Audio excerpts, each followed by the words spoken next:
చాలాసార్లు మనకు అనిపిస్తుంది, ఇతరుల కంటే ఎక్కువ విశ్వాసం కలిగి నేను ఉంటే నాకేమన్నా ఉపయోగమా అండి, నేను ఎక్కువ ప్రార్థన చేస్తే నాకేమన్నా ప్రయోజనమా, ఎక్కువ దేవుని యందు భయభక్తులు కలిగి చెడుతనాన్ని అసహించుకుంటే నాకేమన్నా ఉపయోగమా అంటే, నువ్వు విశ్వాసంలో ఇతరుల కంటే ఎక్కువగా ఉంటే ఆ విశ్వాస ఫలం ఎక్కువగానే నీ జీవితంలో చూస్తావు. ఇతరుల కన్నా ఎక్కువగా నువ్వు దేవుని సన్నిధిలో మొరపెడితే, ఇతరుల కంటే ఎక్కువగా దేవుని కార్యాలు ఖచ్చితంగా నీ జీవితంలో నీ కుటుంబంలో చూస్తావు. ఇతరుల కన్నా ఎక్కువగా ఒకవేళ దేవుని కొరకు కొన్ని విషయాలను త్యాగం చేసి త్యజించి వాటిని పెంటతో సమానంగా ఎంచుకొని ప్రభు కొరకు నిలబడితే, దేవుడు తన కృపను బట్టి ఆయన ఒక అధికమైన కృపనే నీకు కనుపరిచి ఒక అధికమైన విధానంలోనే దేవుడు నిన్ను వాడుకుంటాడు, నడిపిస్తాడు. కారణం ఏంటంటే, తన నామమును బట్టి చూపిన ప్రేమను మరుచుటకు దేవుడు అన్యాయస్తుడు కాడు.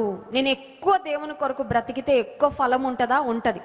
నేను ఎక్కువగా దేవుని కొరకు పని చేస్తే ఎక్కువ ఆశీర్వాదం ఉంటుందా? ఖచ్చితంగా ఉంటుంది. నేను ఎక్కువగా పాపాన్ని అసహించుకొని పరిశుద్ధతను ప్రేమించి దేవునికి ఇంపైన జీవితాన్ని జీవిస్తే దేవుడు నన్ను మెచ్చుతాడా? దేవుడు నన్ను మెచ్చుకుంటాడా? దేవుడు నాకు ఫలం ఇస్తాడా? దేవుడు నన్ను వాడుకుంటాడా? అంటే ఖచ్చితంగా దేవుడు నిన్ను వాడుకుంటాడు.